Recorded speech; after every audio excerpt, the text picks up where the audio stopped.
Welcome to the Rotary Club of Hudson. My name is Evan McCauley, president of the club, and we are thrilled to have you joining us today. This meeting broadcast is available on HCTV as well as our Rotary of Hudson YouTube channel. Our club meets weekly at Laurel Lake for breakfast on Wednesday mornings from 7:15 to 8:30 a.m.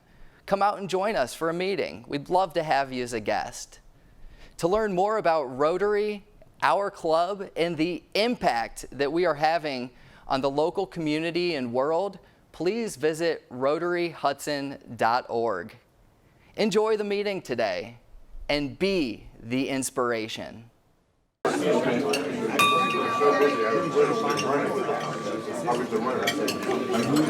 Rotarians. Yes. Good morning, Ron. Welcome to the Rotary Club of Hudson. Bill Woolridge and David Basil.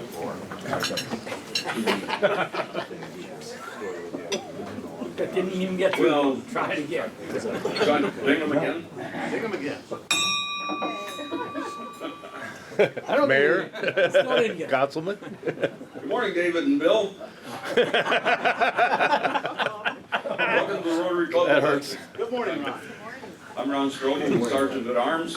Our invocation this morning is by Phil Herman.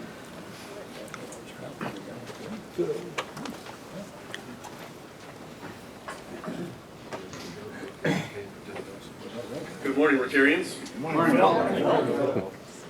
With school starting, I find myself praying for a lot of things, but this morning I'd like to pray for our students. Dear God, thank you for the gift of education in every form. As our children start a new school year, may competence be their foundation, may grace be their guide, and may hope be their compass toward a bright future.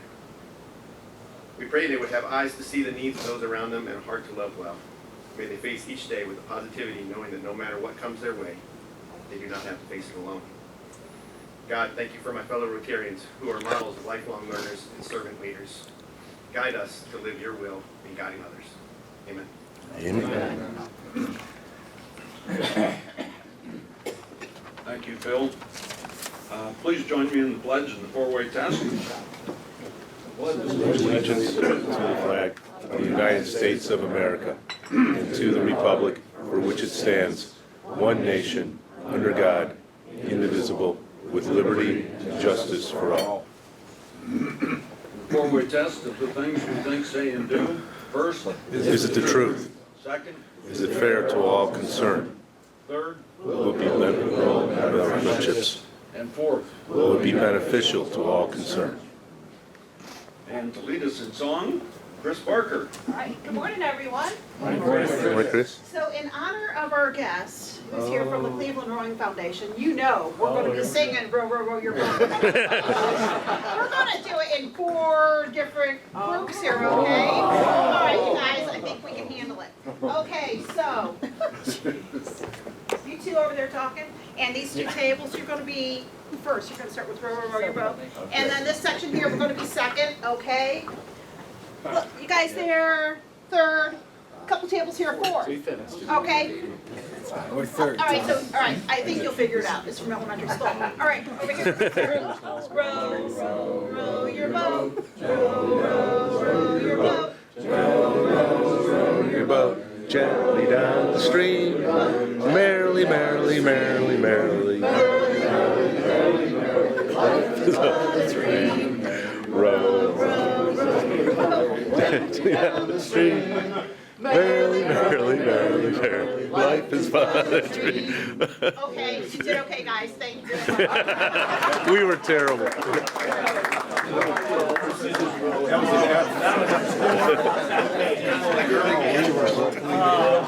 Chris?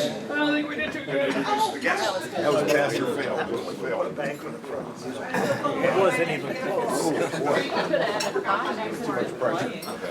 Okay, so if you'll please join me in giving a warm Rotary welcome to our visitors, and if they could please stand when I call their name.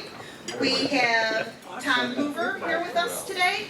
Good morning, Tom. And he is a guest of John Adams. Thank you so much for joining us. And we have Philip Buto, the new treasurer for the Hudson City School District. Morning, Phil. Morning, Phil. Thanks for joining us. And Bill Libby, thank you for joining us again. Soon to be transferring from the Cleveland Club. So it's great to see you again. Good morning. Thank you. Before I introduce the president, I want to just make an announcement. Next week, we are going to have an auction item. You'll give me some time to auction it. It's the all-school sports pass. So it's 2 tickets and a parking pass for all of the Hudson sports. It inadvertently didn't get in the gala, and so that Dan Williams will quit asking me about it, we're going to auction it off next week. So anybody who's a sports fan, bring lots of money, because we will have a blind bid also. Somebody's going to submit a bid, so it will be hidden until we start the auction. And while we're doing that, we've got a couple of other items too that I'll bring along that we can see if anybody's interested in at this point in time. So next week, you don't have to bring a lot of money, just bring a check. Blank check. President Tom Tobin. Thank you, Ron. Hey, Ron, would you stay here for 1 second? I just wanted, because we have, guys, next week we have our district governor, John Reyes, will be visiting our club. This is an annual visit. He'll be our speaker for the morning. I think he's going to address us for 20-25 minutes. And there is a protocol for when the district governor comes and visits a club. And Ron, are you familiar with it? Could you share that? When the district governor is introduced by Tom and he rises to come up and speak, it's appropriate for everyone in the audience to stand up and recognize him. So please remember that next week when he's introduced. We will all rise when he does. Thank you very much. Rotary's done away with the kissing in the ring and the washing of the feet. So we're good on all that, but if we can just give him a standing ovation for then, that would be wonderful. All right. Art on the Green. I'm sorry Pat isn't here this morning because he did a fabulous job. Well, I'll tell you what, we'll hold off on thanking him until he's back. He worked his butt off this weekend. He, I believe, was there for every hour of the event, which is an example that I think he got from those whose shoes he's filled in the past. And it was great to see everybody there. I tell you what, if you were there and you had a good time, please indicate it with some applause. Thank you all for participating. I didn't hear the final number, but I think at the end of Saturday, the count was very good in terms of the money raised. But once again, that's secondary. I mean, I think it really is important for us to participate in this type of event so that we get to know each other better. I mean, I loved it when I got a chance to introduce Jim Hackney to Pat Shear, realizing they'd never even really met before. And they got a chance to chat and learn a lot about each other. So that's why Pat's not here. It did really well. It did well? Good. That's why Pat's not here. It did The funds are missing. It did so well. Pat is somewhere in Bolivia right now. No. So we'll get a report on that. But thank you all for participating in that. We're going to find other ways to do similar things. I think that's really good to strengthen the club and build our network of relationships. And it's good for the community too. Let's see. August, as I mentioned last week, is membership month. So this is our last meeting of August, obviously. But to me, membership month is really every month. And I'll say it again: it's the responsibility of each and every one of us to recruit members for this club. We don't need you to knock yourselves out and go the whole 9 yards. We just need you to probably get people who would be good prospects for this club to come and be a guest at a meeting. From there, it's almost like putting somebody in the seat of a brand new car at the dealership. I mean, it kind of sells itself after that. So if you will, please consider that. I'm really excited to say that in that line of membership, obviously Bill Libby transferring from the Cleveland Club. It's my understanding that's your intention. We're thrilled to have you join us. And our guest Phil Budo, treasurer of the Hudson Schools. Phil Herman was nice enough to demonstrate good recruiting leadership for the club and to invite Phil Budo to consider being a member of this club, and I will use whatever pressure I can to make sure that happens. All right, great. All right, let's see. I don't think I have, oh, no, I would be tremendously remiss if I did not acknowledge the fact that our very own Stu Murray is back with us today. So, Stu, why you like yourself? Thrilled to have you back. It's good to see you in the pink, and I hope we see you next week too. Take good care of yourself. All right, and I also should just point out that George Schmutz continues to make progress. I think he is coming home within the next few weeks or so. So he's working hard with his physical therapy to regain his mobility, and I'll have a more detailed report for you soon enough. But keep George in your thoughts. He's working hard, and he's looking forward to being back to see us again. All right, I think that's it for announcements. Does anybody else have anything for the good of the club? All right, well then let me have Joe Avella come on up and introduce our speaker for today.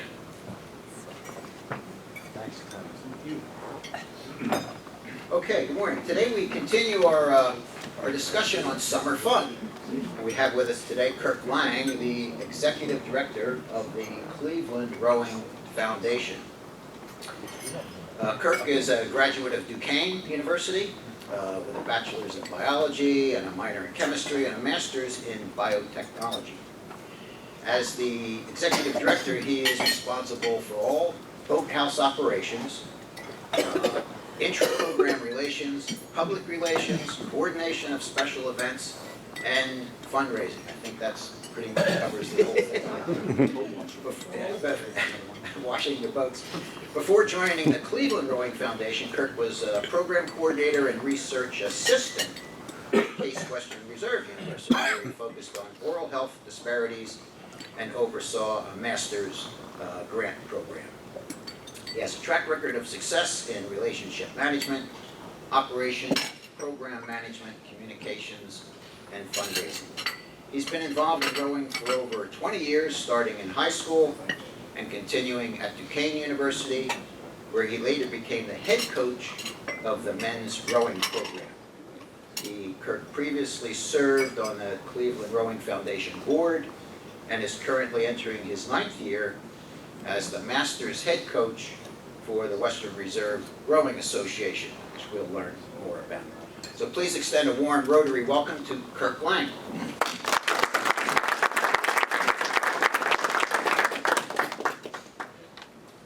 Thank you, everyone. I never had a song sang for me, so I appreciate that. So this is a test, if I can get this right to begin with. Is it on? So, Is it turned on? Should be green. There you go. yeah, there we go. We're good. So just a quick overview today. So hopefully trying to give you a quick immersion into rowing in about 20 minutes or so. We're going to start with a brief video, about 3 minutes in length, just to give you an idea of rowing in general, what we offer at the Cleveland Rowing Foundation. As Joe mentioned earlier, mostly going to discuss Western Reserve Rowing Association today, because it's adult focused, obviously. But also touch upon the high schools, the collegiate programs, as well as our outreach programs and the various events that we offer throughout the year. So is that, Okay.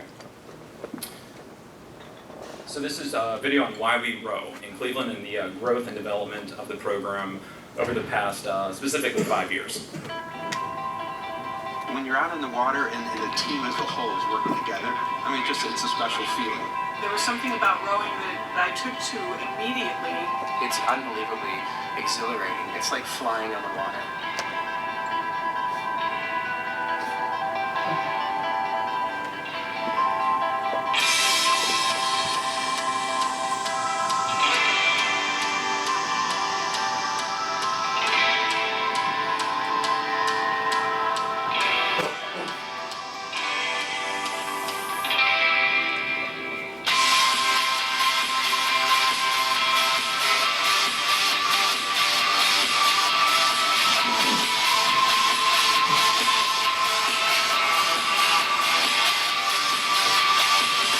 Rowing is a great fitness sport. It's not about brute strength, it's about finesse and form. Rowing is really great for you mentally. This is really a true team sport. Everyone has to be on the same page. It's a sport that is easily learned.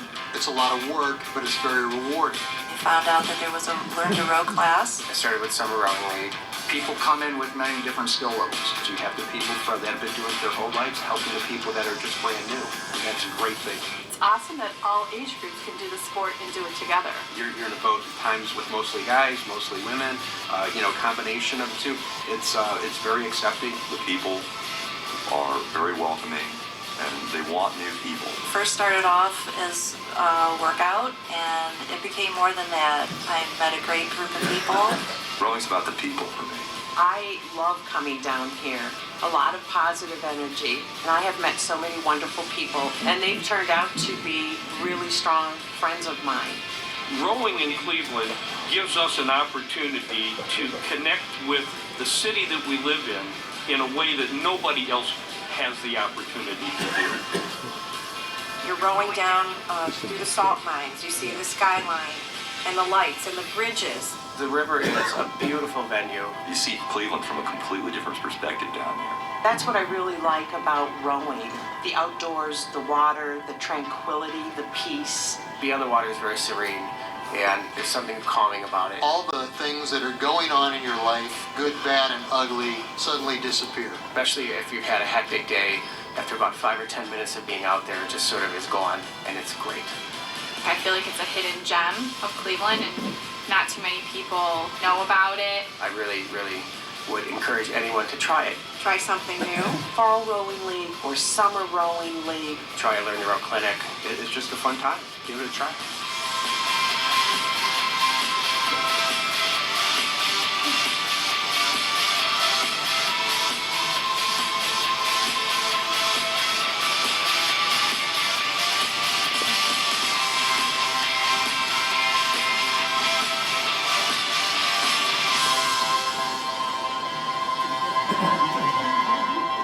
So let's talk about rowing.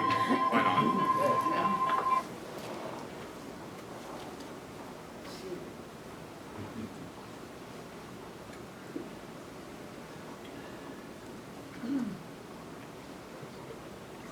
There we go. So just a little information about CRF. So CRF, the organization as a whole, we are the umbrella organization of the multiple high schools and colleges that row out of Cleveland. So think of the Cleveland Rowing Foundation as the landlord, if you will. We oversee the property, development, the various special events that occur, and then we operate the grounds and facility for the betterment of the various organizations as a whole. We are a 501c3. Throughout Cleveland and throughout probably the past 10 years or so, we have continued to grow relationships, grow development, and in the past 10 years alone have tripled in size. To say the very least, we have even expanded to a secondary boat, or a second boathouse on the flats. If you've been down in Columbus Road Peninsula area, there's actually now upwards of 15 acres that are currently owned by rowing in Cleveland. So we're actually one of the largest areas outside of the East Coast that operates rowing in Cleveland, something that's not very well known. So, some humble beginnings, if you will. The top picture, you'll notice where our first location was. I was talking to James Field earlier, one of your fellow rowers, in the room, and our first building actually burned to the ground. So, very humble beginnings. things. Yeah, my boat was in And that his building. Gosh. Started roughly with 200 to 300 athletes that encompass the collegiate adult and scholastic group back when we were located on Carter Road, right across from Tower City. Our newest location, you saw earlier on the website, present day down at Rivergate Park near Merwin's Wharf Restaurant. I went from roughly 250 to 300. We're now about 1,600 rowers present day, of which about 900 would be adults. So just to kind of go through some of our organizations that we have, as I mentioned, the Cleveland Rowing Foundation is the umbrella organization that oversees insurance, development, etc. For the Columbus Road Peninsula for the betterment of these various organizations. We have Beaumont High School, CMSD Rows, it's an inter-city program that we run throughout the summer. We have roughly about 200 to 300 students that come down for 1 week, 2 week immersion camps, and then if they like it, they enjoy it, what we do is they come back in August, see if they want to participate again, and they can join the program for the fall. And then compete through the CMSD School District Rows program. Obviously also I'm saying Ignatius High School, which now this year I believe for the first time is the largest for students at the school, beating football for the first time. So as of yesterday we had 92 Ignatius rowers on the team, so pretty insane. And of course Shaker Heights High School, another 60 to 70 rowers coming out of Shaker. On the collegiate side, Case Western Reserve, John Carroll University, Cleveland State, and of course Western Reserve Rowing Association, which I'll touch upon a little more today, the adult-based organization, which has a plethora of multiple programs ranging from individuals from 22 all the way up to 87, I believe. So, jump through just to show a few quick numbers, not to go over financials at all, not too much in detail, just to kind of give you a quick overview of how we sort of function. It's about a $500,000 enterprise, so not very large of a nonprofit, but we do everything on a dime, basically. We have 1.5 individuals, one full-time staff, part-time staff, as well as our community and foundation partners that help us continue our philanthropic support, mainly with the outreach camps as well as the multiple programs that we offer throughout the year, either involving river cleanup or other on-site activities where we bring various groups down to the site to do, once again, learn to rows or other various water-based activities. All in all, though, with just 1.5 employees, we last year, and it continues to grow, which is great, we actually exceeded over 10,000 volunteer hours just last year alone. We do have an element for each rower. They have to participate in 8 hours of volunteer service where there's a fee that's based on it. Most people do give 8 hours of volunteer work or more each year.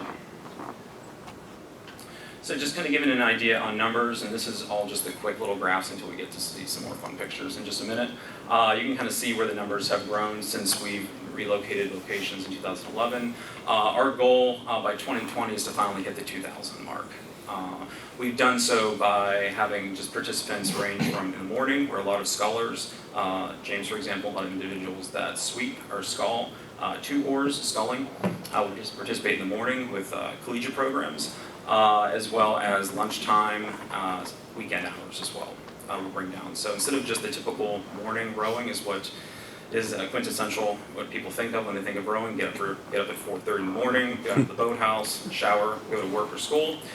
We've now moved on to lunchtime rowing for all those downtown individuals, as well as evening and weekend. So we're trying to utilize the site as much as we possibly can.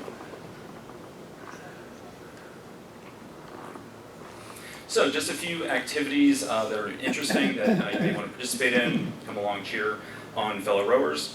One example is the Hammer Regatta, or Regatta, if you will. It's actually an activity that rowers take place in the winter months, and it's based on the erg. That's the rowing machine that is the kiss of death that everybody hates if you're a rower. Coaches love it. It's a way just to critique individuals and also judge them based on another scale. As you can see, you have adults in the top, collegiate rowers in the bottom. That are competing either in 1,000 meter or 2,000 meter time-based testing. So this is one interesting event that takes place. It rotates through colleges throughout each year. They take turns. All the money that's raised then is split among the 3 colleges in Cleveland. So it's one just little fundraiser that they can operate. And then also we bring in about 10 different states that come to this event each year just to participate. One cool thing is you don't receive a medal, you actually receive a hammer. And that's why it's called the Hammer Regatta. They just spray paint one. Other things that we offer throughout the year that are pretty exciting to come down. Every weekend in April, we actually offer Learn to Rows. So it could be snowing, it's Cleveland, it could be raining, it could be, who knows, it could be 100 degrees. But we do offer Learn to Rows every weekend in April, going into May, so that we can build up our membership base, mainly for the adults. For college and high school, it's throughout the year, based on their season. But just wanting to touch on one National Learn to Row day, first Saturday in June. It's a free event. A lot of the events are free. This one in particular, just out of US Rowing, is free for the community. 12 and up is able to participate, and it's pretty much just typical, again, immersion type class. It's about 3 hours in length. You can come down, give you a quick PowerPoint, go over some basics, what you're going to hear when the coxswain, the individual that steers the boat, informs you when you go out on the water, as well as put you on the rowing machines, go through the technique that you just saw, that horrible machine. We teach you how to use it properly before you put you on the water. You go through about an hour and a half or so, quick lesson to see if you actually like the sport before you can join and participate further. One huge event that's coming up, and I would encourage anybody in the room, if you're interested, to come down and check it out, is September 21st, coming up in September. It is the Head of the Kayak of the Regatta. So one thing, and that's probably my fault, we are not great on our marketing of this event or just putting it out there into the community. We're actually the 6th largest one-day regatta in the country. This year we're probably going to move in the top 3. So outside of the typical Boston, DC, or West Coast, now you have Cleveland that is now in the forefront of rowing, which is great to see. We actually have the CEO of US Rowing coming to Cleveland in September to check out the regatta, and hopefully next year will become a 2-day regatta, which will bring nationals to Cleveland for the first time. As you can tell with the course, it's a pretty interesting course. If you're familiar with Boston, Head of the Charles, on the Charles River, it's a very similar course with all the twists and turns. One unique aspect to Cleveland, obviously, is just our bridges, the unique atmosphere that we bring with the city, the skyline, and in the downtown location that individuals, rowers, coaches, spectators love, especially with the towpath and Lakeland's Trail. Parents can now bike. Kids probably don't appreciate, but they can bike along and scream at their kids all the way from the start line basically down to the finish line. You can kind of see from the bottom right-hand corner a little bit closer of what the site looks like on that day. The beginning picture on our website, you may have noticed a lot of cars were parked in our parking lot. Now you just see boat trailers. So this event has been growing and growing. It's about 5,000 people now that will come down. About 2,700 athletes will compete. It's high school, collegiate, and adult will compete from 7 a.m. until 4 p.m. On Saturday, September 21st. Another interesting, unique aspect of this regatta is we actually shut the river down. So we have a partnership with Lake Piers Association, Canadian Shipowners Association, U.S. Coast Guard, work with a plethora of other entities to make this happen, and a lot of local stakeholders to pull this off and make this a success. But it's a huge achievement just for Cleveland to work together to actually pull this event off. Other key thing to note at the very bottom is a little over 300 volunteers are going into just this one-day event on Saturday coming up. Here's some just pictures of what the regatta actually looks like, why we had to shut down the river for that day. You can see just the amount of boats. Last year, and there's a slide coming up, roughly 525 boats. Not people, but boats actually competed throughout that entire day's event. As I mentioned, started around 8 a.m. And it ends around 4. It's a continuation the entire day of racing. So you can come and show up anytime, or go to Carter Road Bridge, Columbus Road Bridge, Center Street. You can check out racing, which is pretty awesome. You can kind of see the Columbus Road Bridge up ahead. Carter and Columbus is where I tell a lot of spectators to go to check it out, just because you can see racing on both directions. The one pretty cruel aspect of rowing, for head season at least, is that you actually have to row all the way up to the start line, which is 5,000 meters or 3.2 miles, turn around, and then race back as fast as you can. So the start line's at the turning basin up at ArcelorMittal Steel Mill. Spin around there, and then you can see Marathon Bend, the big twist, the line of boats coming up, they're in line actually, just kind of proceeding, and then the boats are racing downbound. So, very interesting event, a lot of fun, especially to watch the novices, all the beginners in high school and college, sort of bang into each other all the way down the course. That's always fun, at least for, well, my aspect, for the coaches and some of the parents as well.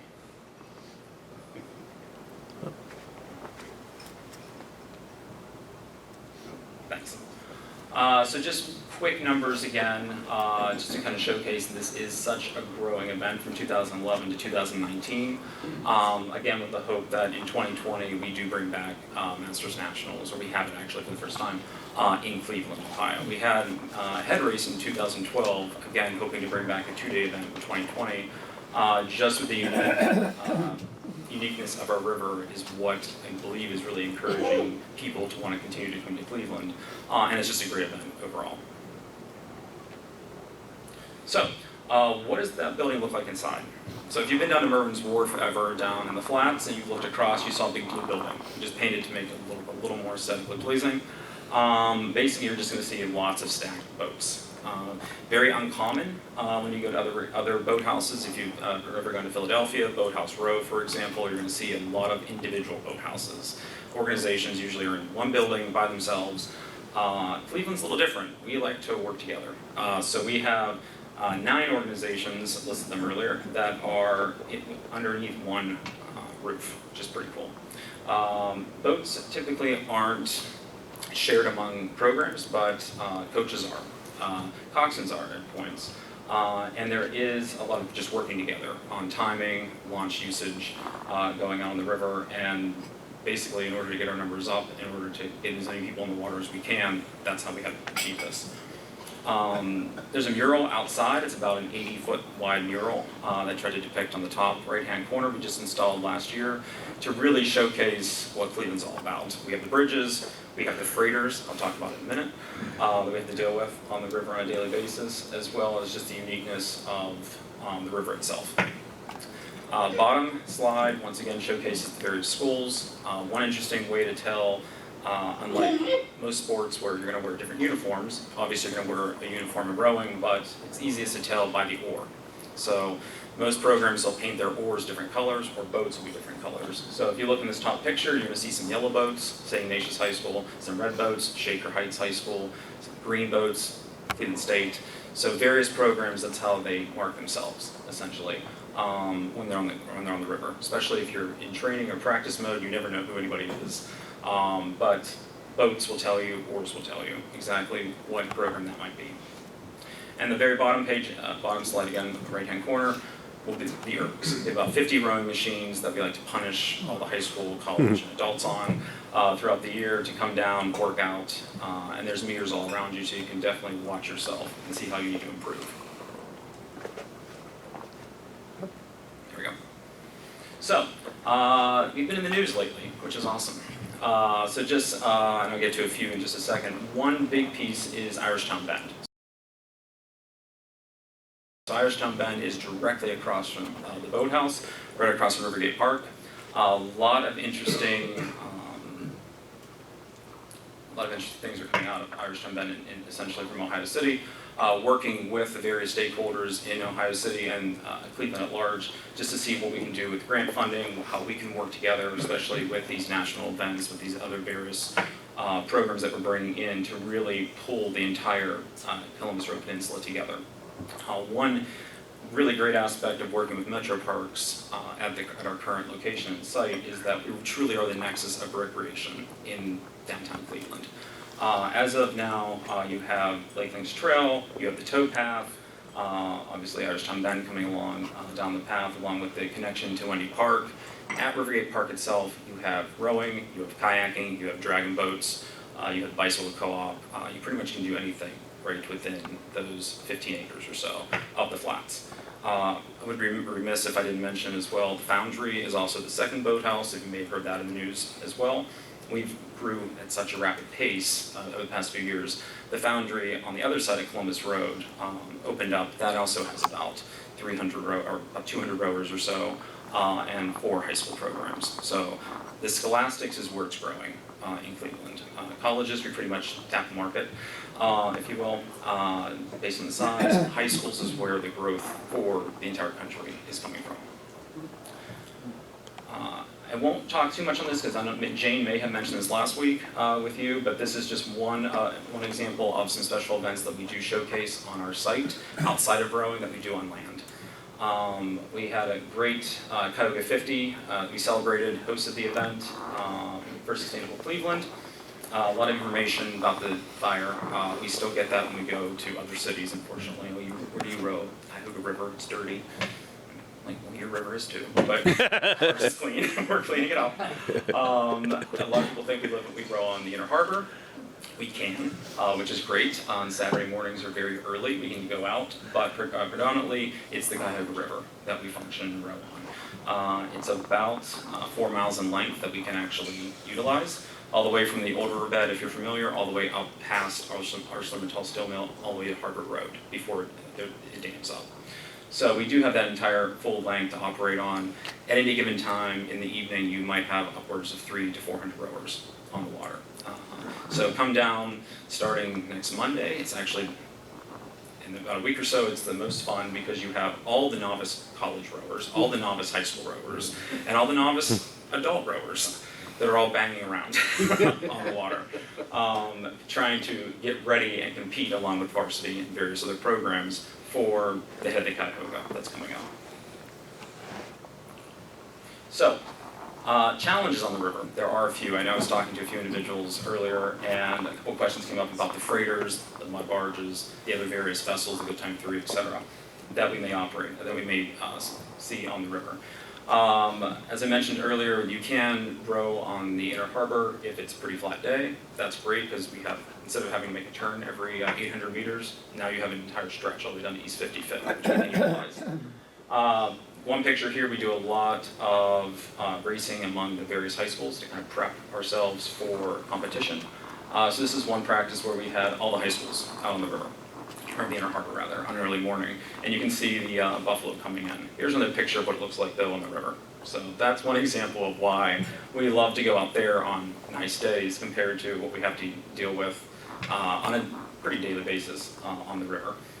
And then you can see other pictures just showcasing, you know, a lot of you maybe have been on the East Bank, you've seen freighters, you live in Cleveland, but it's a lot bigger when you're 4 inches off the water and right next to it. So what we've done, what we've worked with over the past 10 years or so, we have improved relations, worked with various stakeholders. We're part of the Cuyahoga River Safety Task Force that meets bi-monthly at the Coast Guard Station, just to kind of work on how we can continue to grow, but also work in conjunction with our friends at Great Lakes and Lake Heritage Association. So we have developed various passing zones where we can tuck in, let the freighter pass, and move on. So that kind of gives a little peace of mind to some of the high school parents, especially when they wonder, what am I doing? I'm putting my child in a dangerous way, or they're going to be coxing, you know, a $45,000 boat, and they aren't even allowed to drive my car yet. Yeah. And I'm putting them on the river with these freighters. Very safe. Coaches carry 2 radios. There's an app that we can use, and on a Marine Channel radio, we actually have our own channel now that we can talk among each other and the coaches. So, just coming up, the last few slides. One thing that's a little bit different outside of rowing that I want to kind of bring back on land is we are venturing out and we are partnering with the Cleveland Platform Tennis Foundation. So, if anybody in the room has ever played platform tennis before, it's pretty popular on the east side, I'm a west sider, but pretty popular over here. We have platform tennis that will be built and coming in 2020. So over this coming winter, we should be installing 4 courts. And it's a nice synergy between the 2 organizations. We're, throughout the summer, primarily based. This is a winter activity, so we can keep a majority of people down in the flats throughout the entire year now. A lot of opportunities for both programs to work together. join both and pretty much keep active in the flats throughout the year. There's one more picture in here. Where is it? James? Oh, that was in the other present. Ah, okay. There's one more picture of James. Hang on. Okay.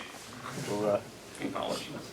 We'll bring it up. So when he's bringing the picture up, there's just a few other things to note that are pretty exciting actually. So difficulty talking to Joe, trying to get to hook up with him earlier.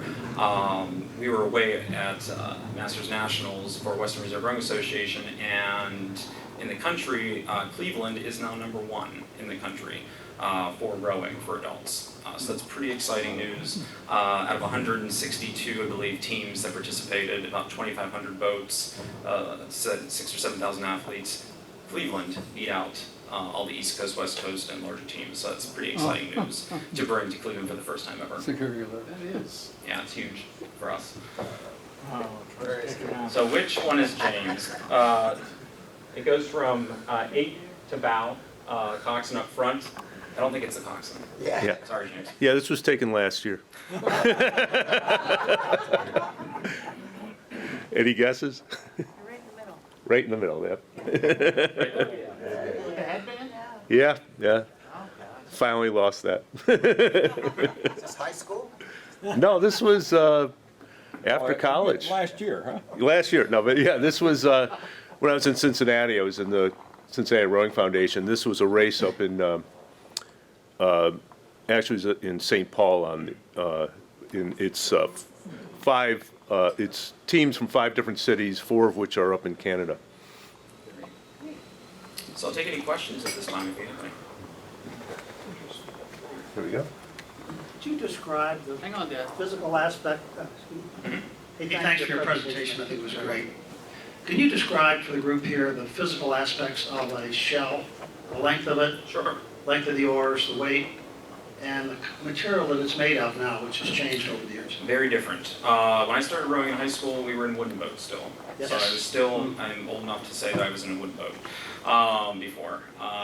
Now they're made out of fiberglass and very light, so pretty much picture a Corvette on the water, if you will, the titanium mesh for some of the heavier, stronger boats. An 8 for comparison, we roughly a 60 to 63 feet in length. How many feet? 60 to 63 That's right. feet in length. To give you an idea, a brand new 8 can roughly range between 40 to 50,000. They last about 10 to 15 years, so treat it like a car is what we like to tell people. And then when it comes to an oar, the picture that James had up, an oar is 12 feet in length, sweep oar. What I didn't touch upon is sculling is 2 oars, much shorter, about 7.5 to 8 feet in length is a sculling oar. And just the shape and size changes based on crews. So similar to other sports where you might have wrestling or other activities that are weight-based, rowing, same thing. There's lightweights, there's midweights, there's heavyweight rowers as well. And the boats correlate as well. Do you row in the winter? You do too, don't you? We row, we stop typically around November. So we usually end right prior to Thanksgiving. We do a New Year's Day row, because we're crazy. I don't know why we do that. And then we start up usually end of February. So we do take off about 2 months. If the river freezes, obviously we're done. But if the lake or the river doesn't freeze, we can go out. It's quite an experience in the winter when you bring a shell of 8 guys alongside the pier, and you take that boat with cold water in it, and you lift it up over those warm bodies and then roll like hell. And watch the steam just explode. Yep, correct. Yeah. And we do wear, back to kind of wrestling, typical uni is what we basically call it. So it's spandex is what rowers will use. And I can tell you for a fact, as soon as, even in the dead of winter, people are stripped down into just their spandex because you heat up that quickly. After a few strokes, after your quick warm up, you're ready to go. Yeah. Just to put everyone at ease, I no longer wear spandex. so don't worry about if you come down to see the rowing. But just a quick thing about how long you can row. There's a fellow, Dickie Kendall. So I had rowed at Penn, and actually Phil Tobin was the manager of the rowing team, although we were so much different times. So there's a fellow, Dickie Kendall. He didn't come last year, but usually comes ahead of the Cuyahoga each year. Very fast, not just fast for his age, but a fast rower. He lives in Canada, rows a single, and I believe he was on the crew when you were there. Yeah. So he's in his 80s and still rows every day. Yeah. Yeah, Kirk, what are the skills that a rower or a rowing team have to have? I know there's strength, but it must be more than just strength. Yes, great communication skills overall. Typically, one thing we like to say as a coach, row is one. You're always following someone in front of you. You're always in unison. Pretty much rowing is it's cheesy to say, but it is that quintessential team sport. That's why you see so many team posters up throughout various offices, showcasing that if one person's off, you can immediately be called out. You can always tell who the weak person is in the boat, the strongest person, but if you are not in complete unison, rowing as one stroke, the boat will be off. So it really teaches students, high school, especially Scholastic, I will say definitely a true work ethic, especially if you're just check the high schools and colleges, especially just time commitment and pacing themselves, because they have such a strenuous already academic workload, but then you also tack on a pretty demanding sport. You have to wake up every day, especially if you're in college. I'm going to use them for an example. They're down there at 5 a.m., they row until about 7, they shower, they're to school. So it's a pretty strict regimen. We have seen a lot of high school students excel greatly when they go into college, continue rowing throughout college. And then what we love to see is them to come back and continue as an adult. What do you, how do you shut down the river? What did you mean by that? Oh, good point. Took a lot of work. So it's actually an act of Congress. Each year we have to go through the U.S. Coast Guard, and it is in the Code of Federal Navigation, you might have got that wrong, that we have to submit a form. So now it's pretty much rubber stamped, but roughly, and I'm not sure if anyone remembers this, in 2012 we had Freighter Gate, we called it, for regatta. We had 2 freighters that parked at West 3rd and blocked the river, essentially, and cut it in half.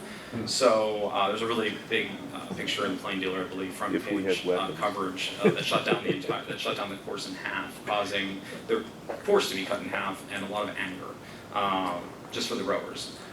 What I think probably the freighting community didn't understand is how many phone calls we made after that had happened. So what was great that came out of it is that we work with so many different stakeholders in Cleveland and in Buffalo and Canada as well to ensure that we would have no vessels transit during the regatta for the safety of the rowers, and also to be able to put on the regatta without stopping from 7 a.m. until 4 p.m.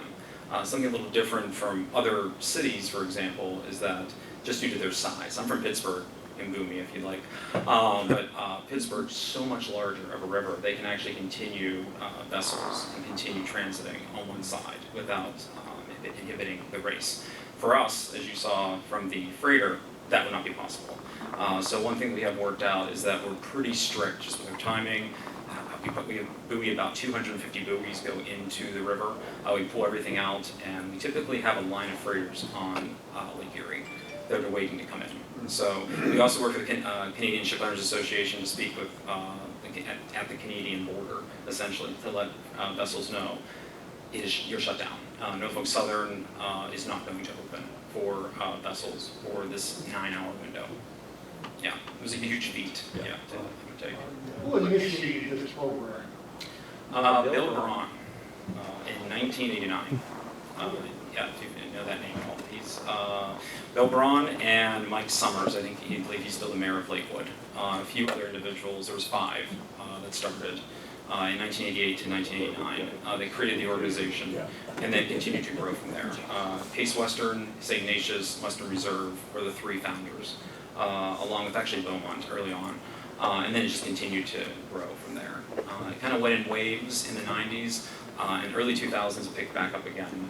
Never ended fully, but went down pretty low in membership. And then for the past 78 years or so has really skyrocketed. Just with the growth, especially of Scholastic's and Western Reserve. One thing I didn't mention for Western Reserve, other than just the basic programs, Learn to Row, competitive, we also now, in the past 3 years, have started visually impaired. So we're partnering with Metro Health, with para rowing, upper body, lower body, a lot of veterans that come down. That's grant funded. Certain different types of boats, different type of equipment is necessary for that type of activity.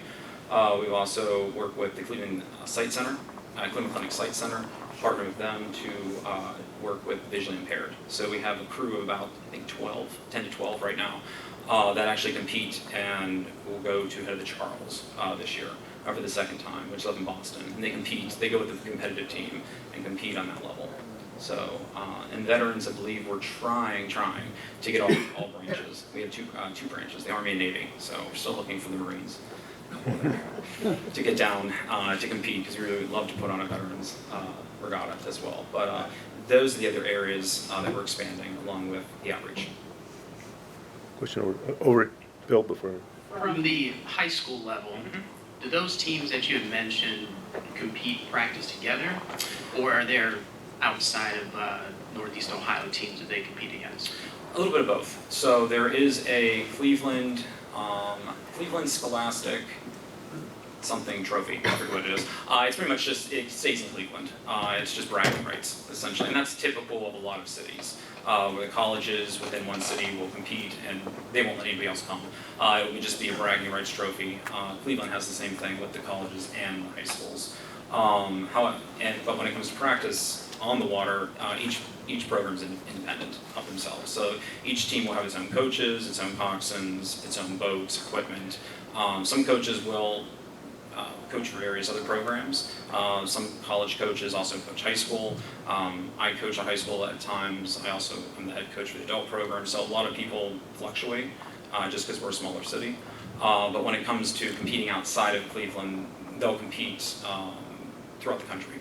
So they'll go as far south. I believe some teams went all the way to Florida last year, Tennessee, DC, and then the fall regattas that are coming up will be Ohio, Columbus, Boston, and Philadelphia are the key areas. We're the first regatta of the season, essentially, and then almost every weekend a city will run a regatta. It just depends on who goes to that regatta.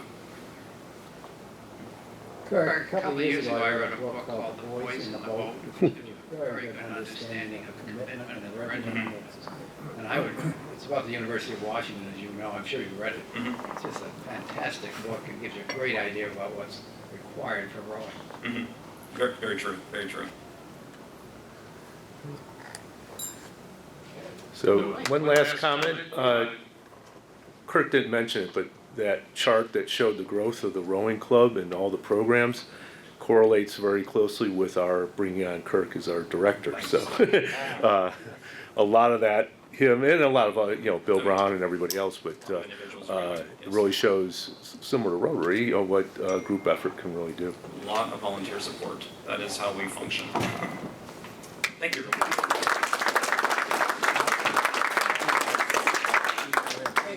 That was wonderful. Hey, just might want to pick up on that, Bill, the commitment that's involved in rowing. So the story that my brother and I always remember my dad saying when he was at University of Pennsylvania and managing the crew team, he would say, you could always tell the guys in the crew, because they were at a cocktail party or whatever, a beer party, there's the guys sitting in the corner filing down the calluses on their hands. that's the kind of, these guys are crazy, They're crazy. I want to thank Joe Avella and the speakers group for bringing us a wonderful group of speakers for the month of August. I mean, when I think about it, going from the Cuyahoga Valley Scenic Railroad, you could catch the train with your bike somewhere, ride it up as far north as you can, get on your bike, ride out to the river, enjoy a nice clean river, and watch the regatta or something like that. It all ties together. Really great group of speakers this month. Thank you so much for your work on that. I want to congratulate Kirk, for your success and with the program, and thank you for what you're doing to make Cleveland better. I mean, this is not just for the rowing community, this is impacted on all of Cleveland, and I want to thank you for that.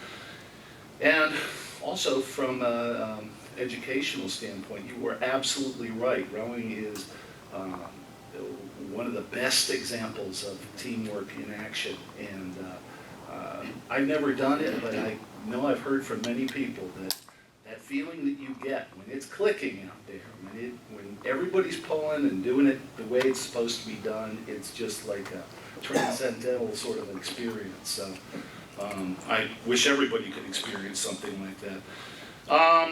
Let's see. Oh, I did want to apologize also on behalf of Phil, because the freighters that Kirk was featuring and talking about, in our family we call them war boats.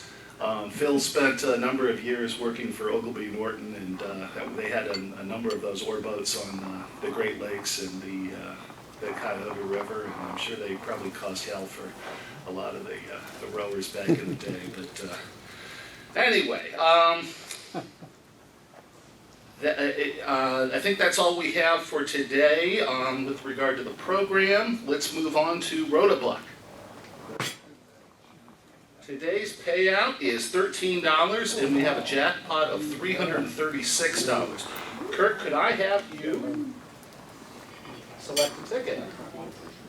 Yep. All right.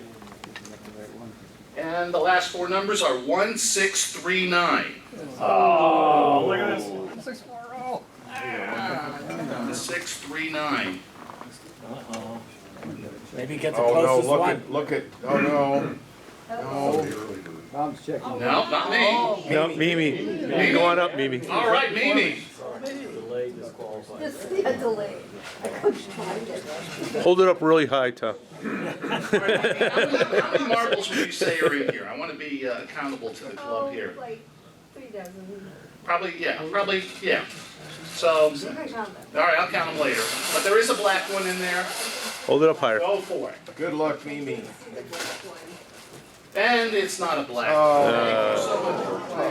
Play again next week. Thank you. All right. No, you get your, Did I give you the? No. Tom kept Oh, it. here it is. I try to get away with it every week. All right.